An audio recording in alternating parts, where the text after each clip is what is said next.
Hello everyone, welcome to my channel Anuradha 5814. నేనైతే ఈరోజు ఇంట్లో పని చేసుకుంటూ మీకైతే స్మాల్ స్టోరీ అయితే ఎక్స్ప్లెయిన్ చేయబోతున్నాను. సమ్మర్ హాలిడేస్ అయితే వచ్చేసాయి కదండి. సమ్మర్ హాలిడేస్కి అయితే ఒక పాప అయితే వాళ్ళ అమ్మమ్మ వాళ్ళ ఇంటికి అయితే వెళ్ళింది. ఆ అమ్మమ్మ వాళ్ళ ఇంటికి వెళ్ళి ఆ పాప రోజంతా అయితే ఎంజాయ్ చేస్తూ ఉండేది. వాళ్ళ అమ్మమ్మతో అనేది కదా, అమ్మమ్మ నేను పెద్ద ప్రయోజకురాలను అవ్వాలి, ఎలా అవ్వాలమ్మమ్మ అని అడిగేది. ఆ అమ్మమ్మ ఒక్కసారి తన వైపు చూసి చిరునవ్వు నవ్వింది. ఆ పాపని ఒక నర్సరీ దగ్గరికి తీసుకెళ్ళి 2 చెట్లు అయితే తీసుకుంది. ఒక చెట్టునైతే ఇంట్లో ఒక కుండీలో వేసింది, ఇంకొక చెట్టునైతే ఆరు బయటన నాటింది. అలా చూస్తూ ఉండంగా అయితే వేసవి సెలవులు అయితే కంప్లీట్ అయిపోయాయి. ఆ పాప అయితే తిరిగి వాళ్ళ అమ్మ నాన్న దగ్గరికి అయితే వెళ్ళింది. మళ్ళీ కొద్ది రోజుల తర్వాత మళ్ళీ సెలవులు రావటంతో ఆ పాప అయితే ఆ అమ్మమ్మ దగ్గరికి రావటం జరిగింది.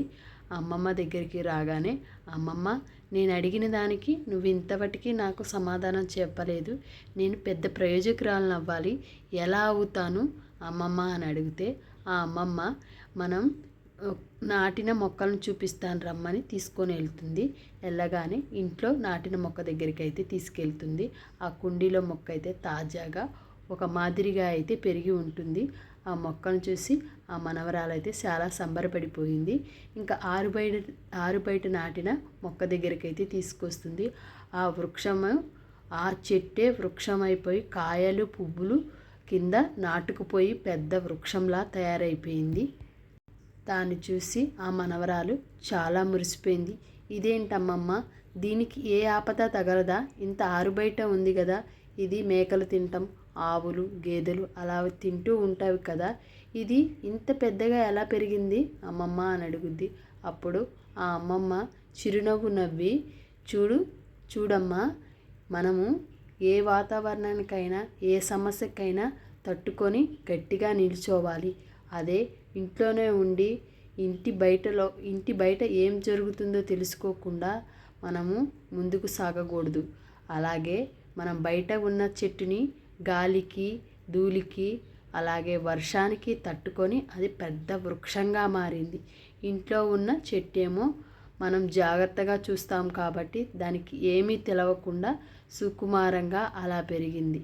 దీన్ని బట్టి నీకేమర్థమైంది చూసావా, మనము బయట కూడా గట్టిగా నిలబడి తిరిగే అంత శక్తి మనకు ఉండాలి, నిలదీసే అంత శక్తి మనకు ఉండాలి, ఏదైనా ఈ వృక్షాన్ని చూసి నేర్చుకోవాలి అని అయితే వాళ్ళ అమ్మమ్మ ఎక్స్ప్లెయిన్ చేయటం జరిగింది. దీన్ని బట్టి మనకేం తెలుస్తుంది, మనము ఏదైనా ఇంట్లోనే ఉండటం కాదు, బయటికి అడిగేసి చూడాలి, మన ప్రయత్నం మనం చేయాలి, ఎవరో ఏదో అంటారని పట్టించుకోకూడదు, మన పని ఏదో మనము సామరస్యంగా శక్తివంతంగా బలంగా చెయ్యాలి అనని మనం నిర్ణయించుకోవాలి. వెనకడుగు మాత్రం అస్సలు వేయరాదు. ఒకరు ఏదో అంటారని అస్సలు భయపడకూడదు, ఎవరో ఏదో చిన్న చూపు చూస్తారని ఆలోచించకూడదు. మనకి తోసింది, మనకి మంచి అనిపించింది మాత్రం కంపల్సరిగా చేయటం, ముందుకు సాగటం మాత్రం మనకే, మన వ్యక్తిగతానికి, మన అభివృద్ధికి చాలా మంచి జరుగుతుంది. ఏదైనా ఇలాగే ఆలోచించాలి. అస్సలు పరాయి వాళ్ళ గురించి ఆలోచించకూడదు, మన గురించి మనం ఆలోచించుకోవాలి. మనం ఎలా అభివృద్ధి చెందాలో కూడా టైం తీసుకోవాలి. ఓకే, మరి నా వీడియో కనుక నచ్చినట్టయితే లైక్ చేయండి, షేర్ చేయండి, సబ్స్క్రైబ్ చేసుకోండి.